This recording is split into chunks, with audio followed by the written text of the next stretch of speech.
दोस्तों, एक लड़का होता है मुकेश, जो काफ़ी खूबसूरत है।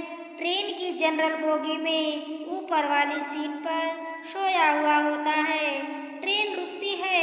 रुकने के बाद जब चलती है तो उसकी आंखें खुल जाती है। आंखें खुलने के बाद जब वह देखता है तो नीचे वाली सीट पर उसकी पत्नी, जो 6 साल पहले तलाक हो चुकी थी, वह बैठी हुई थी। जैसे तलाकशुदा पत्नी को मुकेश देखा तो देखते ही रह जाता है, क्योंकि वह जिस समय उसका तलाक हुआ था तो काफ़ी तंदुरुस्त थी। उसे देखकर कि वह कहता कि लेकिन उसके बाद जब वह मिली तो उसका शरीर सूखकर काटा हो चुका था और एक कम पैसों वाली साड़ी पहनी हुई थी। मायूस होकर बैठी हुई थी, मानो उसका कुछ खो गया हो। और अकस्मात उसकी भी नज़र मुकेश पर जब पड़ी तो देख करके अपनी नज़र खिड़की की तरफ कर लेती है। उसके बाद वह लड़का मुकेश होता है ऊपर से नीचे आता है। उसकी पत्नी आशा बैठी हुई होती है। जैसे वह उतरता है, आते ही मुकेश लड़खड़ा जाता है और अपनी तलाकशुदा पत्नी के हाथों पर उसका हाथ पड़ जाता है। जब वह देखता है तो उसे करंट जैसा लग जाता है। उसके बाद एक लड़का बैठा होता है, उसे कससे कहता है, भाई साहब आप ऊपर वाली सीट पर चले जाओ। वह लड़का मान जाता है और ऊपर वाली सीट पर चला जाता है। जब वह बैठता है, बैठने के बाद आशा से पूछता है, आप इस हालत में, आपकी दशा इतनी खराब है, क्या आपने अभी तक कोई शादी नहीं की है? तो थोड़ी देर बाद आशा सरिलाती है, अभी नहीं। तो आशा पूछती है, क्या आपने शादी कर ली है? वह भी ना में सरिला देता है। कुछ समय दोनों मौन रहते हैं, एक दूसरे की आंखों में देखते हैं, जैसे एक दूसरे के मन को पढ़ रहे हों।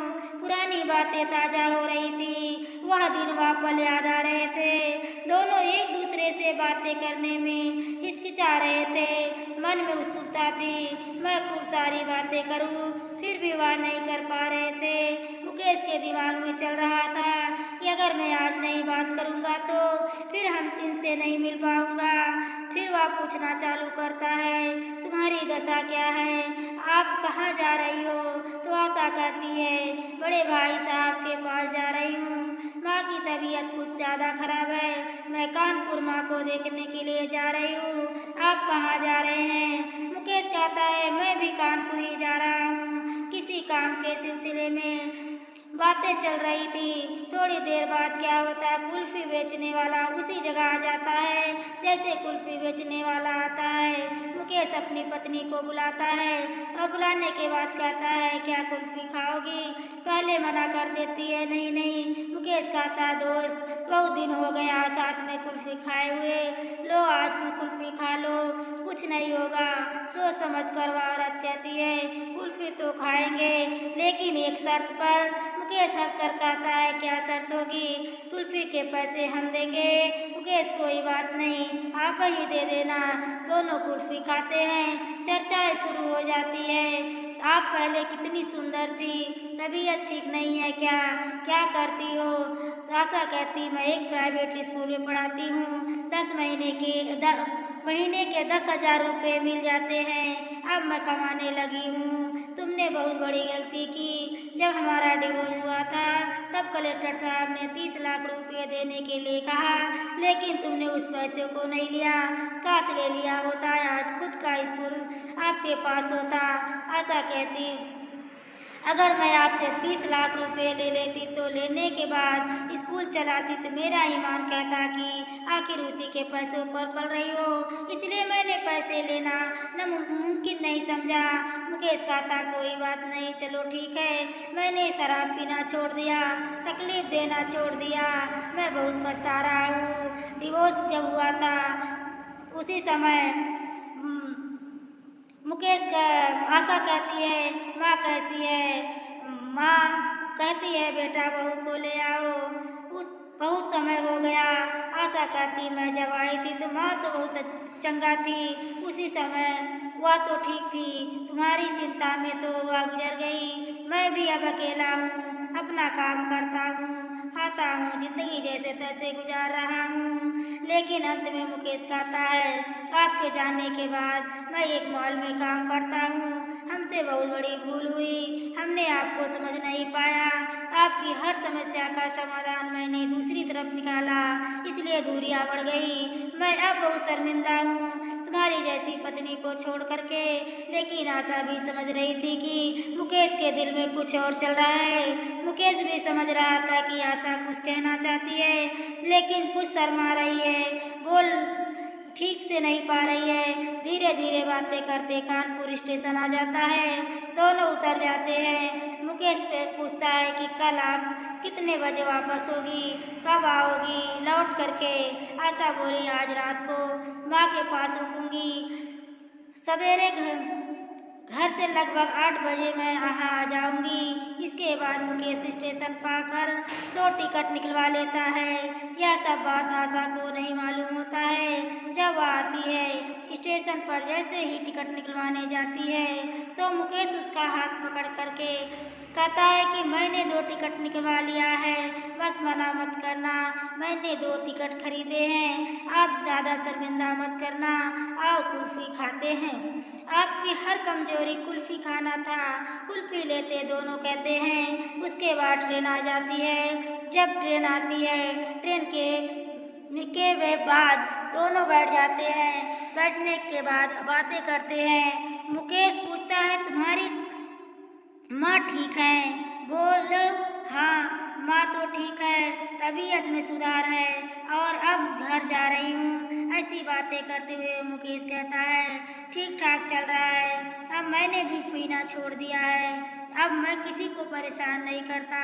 आशा कहती, अगर आप पहले नहीं पीते तो यह समस्याएं नहीं हो पाती और हर समस्या सामने नहीं आती। काश आपने एक भी बात मानी होती। मैं बार बार समझाती रही, लेकिन आपने पीना नहीं छोड़ा और मुझे कितना टॉर्चर किया। आपके चलते 2 गर्भपात हुए, आज एक बड़ा बेटा होता जो 8 साल का होता, छोटा 6 साल का होता।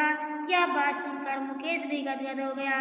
कहने लगा, मुझे नहीं मालूम था इतनी बड़ी भूल हुई, वह भी आप अपने आप पछतावा की तरफ बांध रहा था। आशा भी बैठी हुई थी, मुकेश के कंधे पर अपना सर रखकर ऐसे रो रही थी जैसे बच्चे रो रहे हो। आंसुओं को पोंछा और अपने बाहों में भर लिया। आगे ट्रेन रुकती है। मुकेश कहता है, तुम्हारा तो स्टेशन आ चुका है, लेकिन आशा को अब उतरना नहीं था, नया सफर शुरू करना था। आशा कहती है, अब मुझे यह नई जिंदगी जीनी है, अब मुझे इस जगह नहीं उतरना है, अब मुझे मायके नहीं, अब केवल मुझे अपने ससुराल जाना है, आपके साथ चलना है, आपके साथ रहना है। दोनों एक दूसरे के साथ रहने के लिए तैयार हो जाते हैं। यही सोच करके मुकेश और आशा दोनों चलते हैं और मुकेश का घर जहाँ पर होता है वहाँ वही दोनों उतरते हैं। इस तरह दोनों एक दूसरे के करीब आ जाते हैं। तलाक होने के बाद 6 साल बाद जब ट्रेन में मिलते हैं तो दोनों का प्यार बढ़ जाता है। दोस्तों, इस तरह से दोनों का 6 साल बाद दोनों का मिलाप होता है। एक दूसरे का साथ पाकर दोनों बहुत खुश हो जाते हैं। अगर यह कहानी आपको अच्छी लगी हो तो कमेंट करके अवश्य बताएं। दोस्तों, कहानी पसंद आई हो तो प्लीज़ वीडियो को लाइक एवं शेयर करें। चैनल पर पहली बार आए हो तो चैनल को सब्सक्राइब करें। आगे के नोटिफिकेशन के लिए बेल आइकन को ज़रूर प्रेस करें। दोस्तों, पूरी वीडियो देखने के लिए आपको मैं तहे दिल से धन्यवाद करती हूँ। दोस्तों, धन्यवाद।